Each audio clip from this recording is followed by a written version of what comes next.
Afternoon.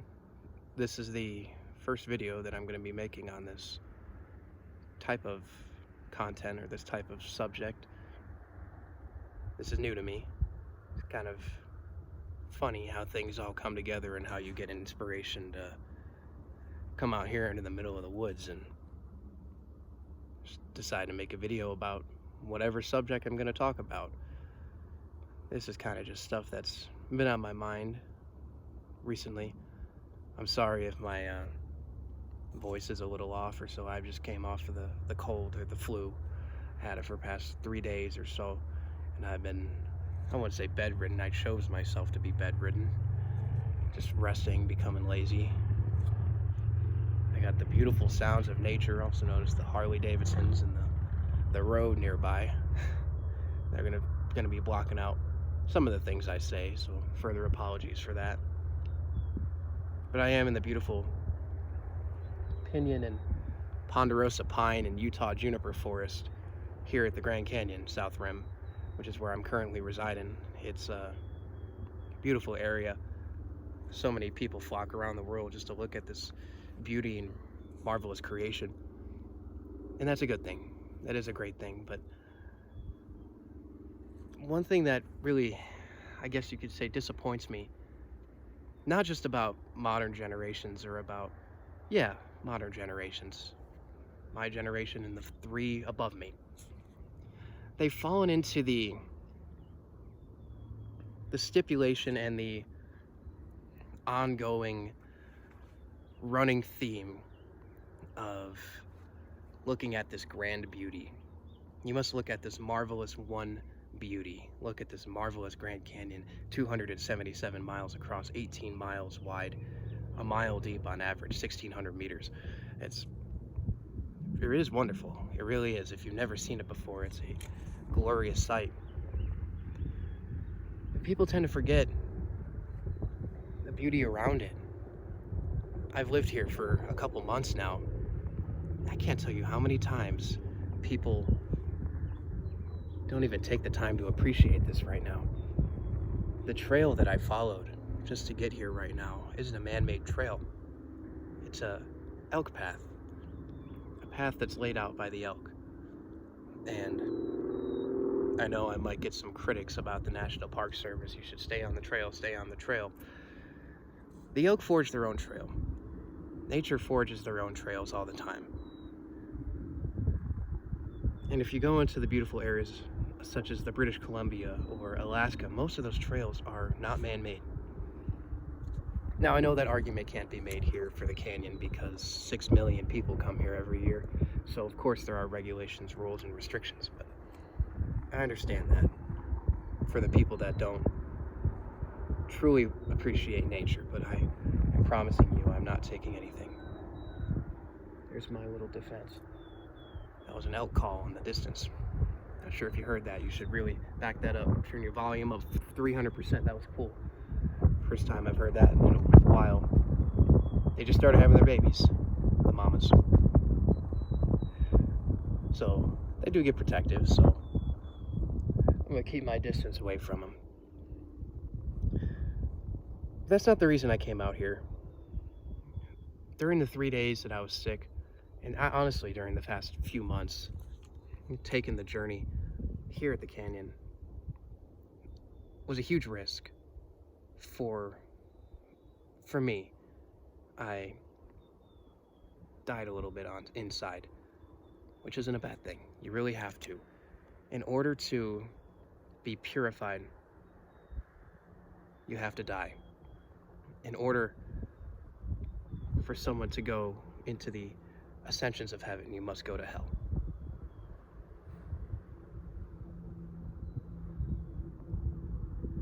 And that's something that we still don't really understand. The idea of hell, the idea of heaven. As the wise Dr. Peter Kreeft from Boston College put it, the Jesuit University, that he doesn't believe there's fire in hell. That's a stipulation we always get growing up. You'll burn in hell. You'll burn in hell. I have friends, Protestant friends, from many different areas of the world, areas of the United States, And they've always grown up, and I have grown up too, with the thought and the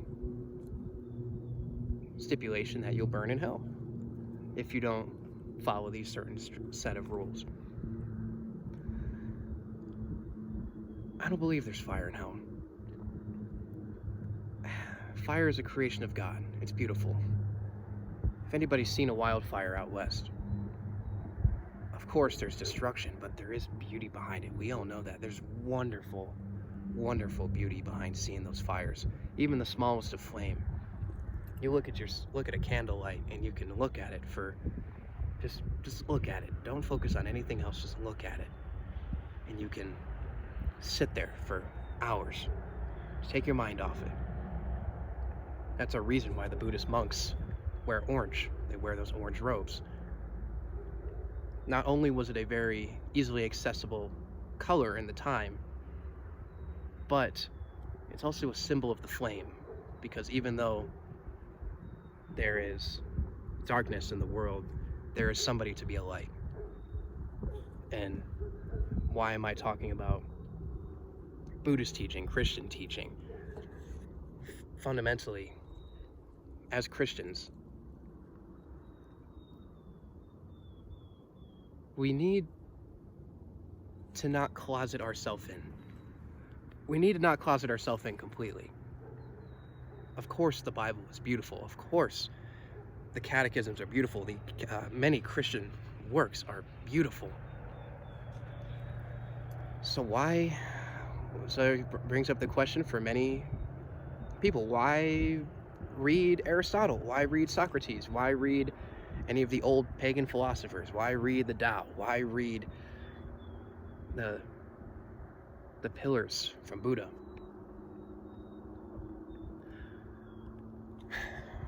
Think of it as an expanding circle. Your knowledge as an expanding circle. The more your knowledge grows, the circle grows, the more your boundaries and your edges grow.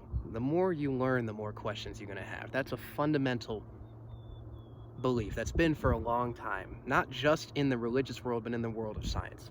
Many of us know that, and science has their own issues going on right now where they've stopped asking questions, especially when it comes to the natural environments, and that's a huge heresy to their fundamental dogmas, but that is something that's happening. I'm getting drowned out by either a mountain chickadee or a black-tipped chickadee. It looks like a black-tipped chickadee. One of my favorite birds out here.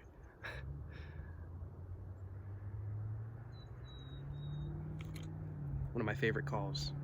Sounds like they're saying, "Hey, sweetie. Hey, sweetie."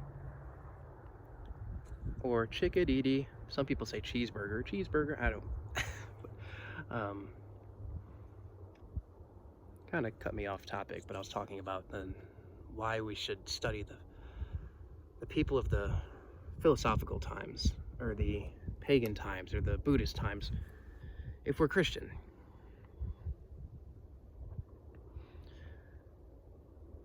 Because Christ has two sides.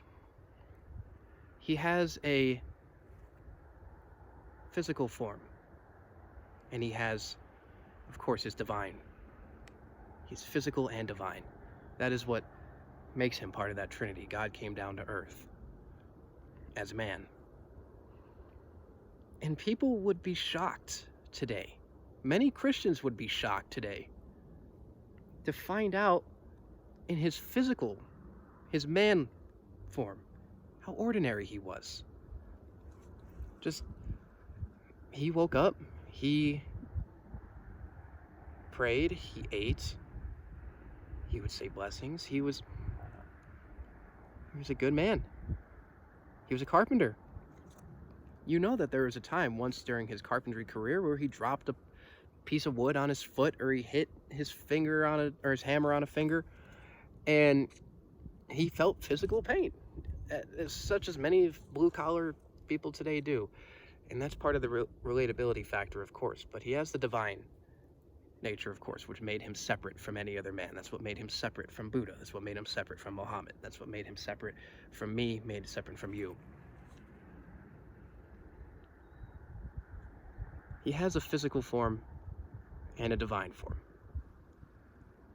And he also has two others, the Trinity, the Father and the Holy Spirit. They are three, but they are one.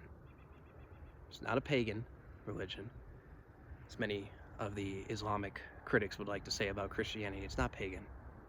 It is one, unified in one. Such as water. You get ice, solid. You get steam, air, and you get water, liquid. All water. Such as God, Father, Son, Holy Spirit. The Holy Trinity. And I would like to say to many of our Protestant friends that we don't acknowledge the Trinity enough. We really don't. I was a former Protestant. I really was. I'm going to lose a lot of people listening to that. And I am on my route to Roman Catholicism. Because of the sacred scripture, the tradition, the teachings of the early church fathers, the beauty and of Jesus Christ. That's the biggest reason, of Jesus Christ. The teachings of Jesus Christ in the Bible and through the Holy Church. The Holy Apostolic Catholic Church is true. And it resonates. Now, I'm not trying to convert you to Catholicism. God has many plans. He can use Protestants for many beautiful ways to inspire Catholic, Orthodox, Muslim, Buddhist, anybody. Anybody. Such as atheists play a part in this world too. There's a big issue going on right now on social media, especially with young Christians, where we come so fast to judge atheists. And many do slander the religions, and many do slander our faith in God, our trust in God. But we return with slander. Well, we try to play their game. If you can't beat them, join them. It's the same allegory as Saruman the White joining Sauron because he feared him so much. People fear the devil today more than they fear God. They really do. That's one of the biggest issues today in the world. And many don't want to hear it. They really don't.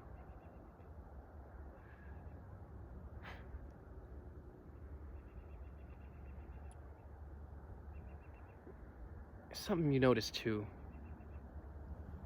is when you try to lead your life more like Christ, of course you want to know more.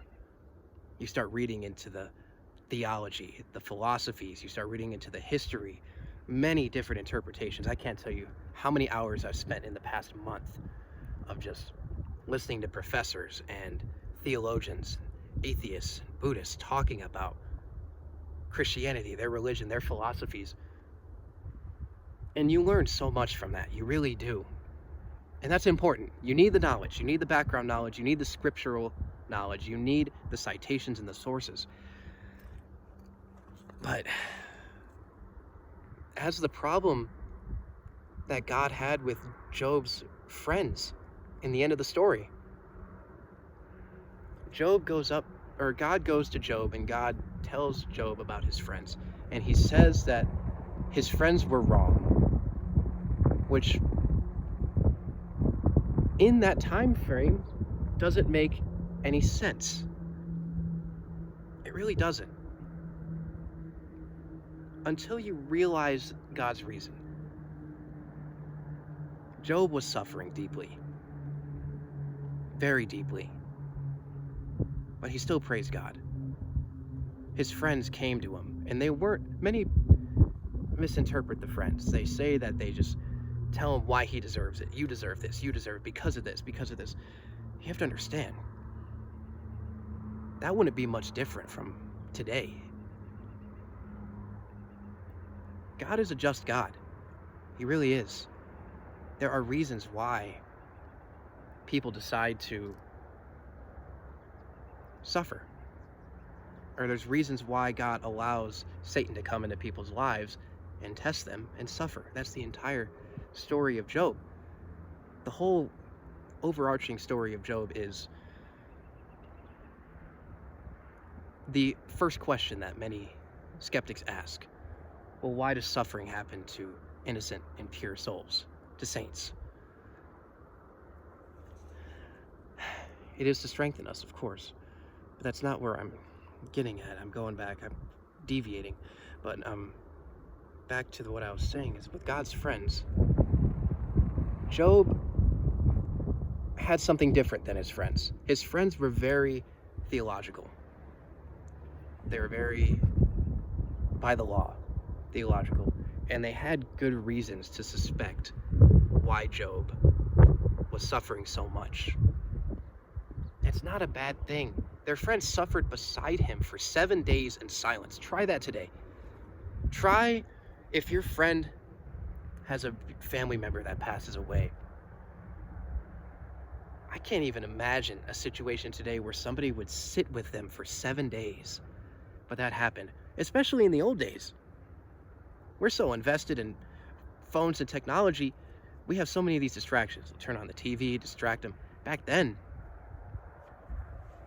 it was him and the land. This was all he had. His destroyed farm, the loss of his kids. His wife is telling him to curse God. His friends had genuine concern. The word companion comes from a Latin word, compatios, I believe, or compassion. I can't remember the exact, compatio, something like that. It means to suffer with. We very lightly use friendship now. We very lightly call people friends, especially people in the secular world. They really don't know. You need to suffer with someone. Fully suffer with somebody. Take the stab wound for them. Fully feel their pain.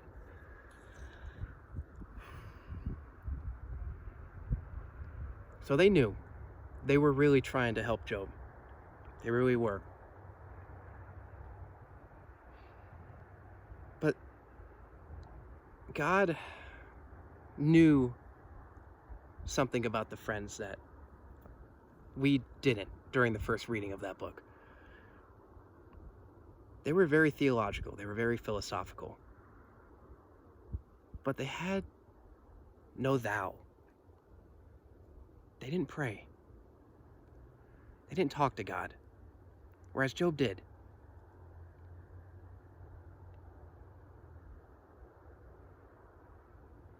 The whole time that they were there, there's never any mention of prayer other than of Job.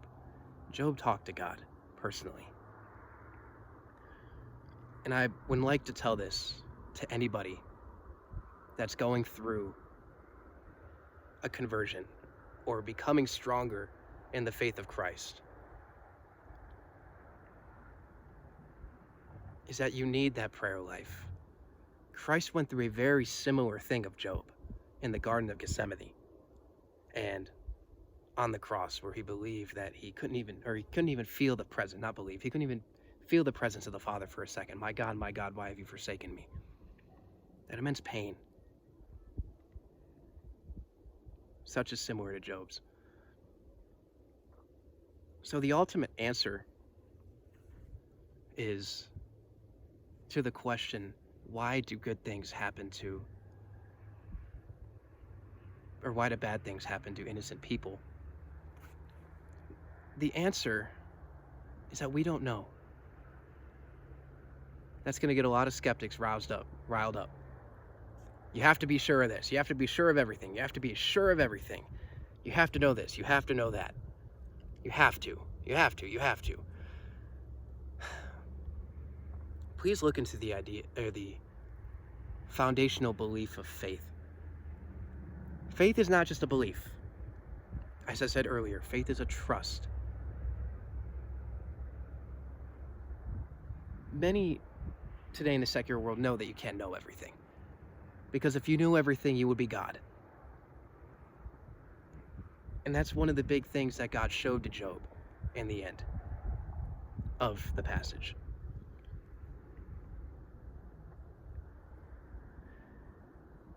is that he showed him Behemoth and Leviathan, which many interpret as crocodile or hippo.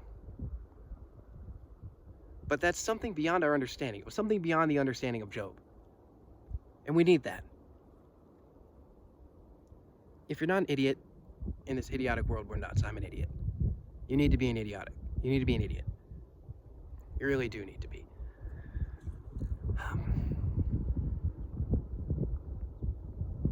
You need the prayer.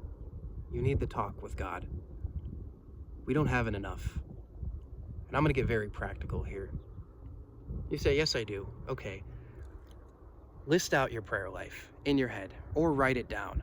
List it out. What does your prayer life look like? Well, I get up, I say a morning prayer, and then before I eat any meal, I'll say a prayer of the meal, and then maybe before bed, I'll say a prayer.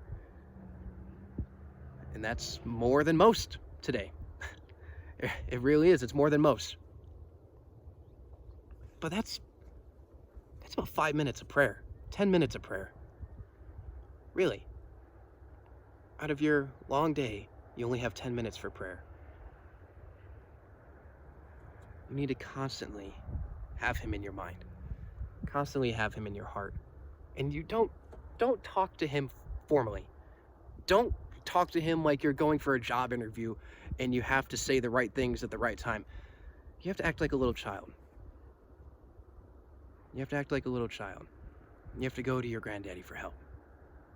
Seek the wisdom of your granddaddy. And seek the wisdom of your mother. Seek the wisdom of your grandma. The Holy Blessed Mother. That'll get Protestants riled up.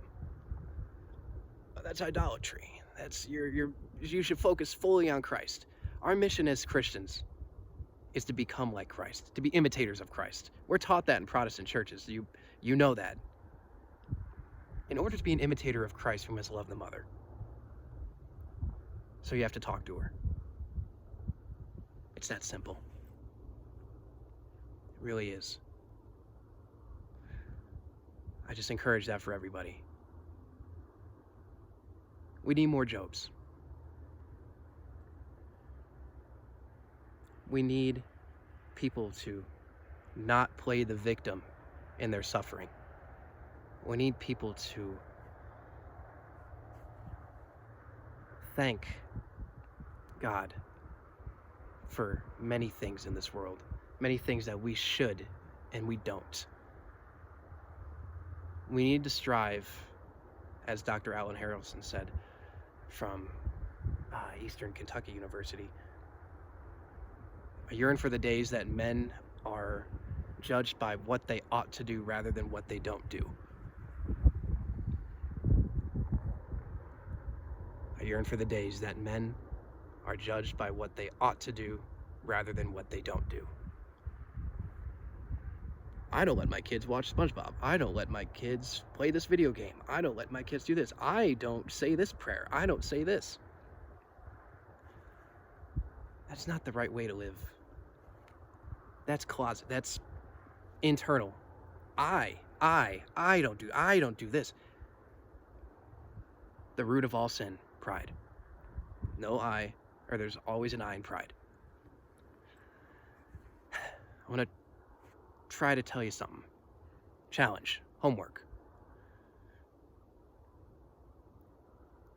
Try to count how many times you say I throughout the day. Really. Replace it with we. Replace it with us. Just try it. It's a fun little thing. But thank you. See how this goes.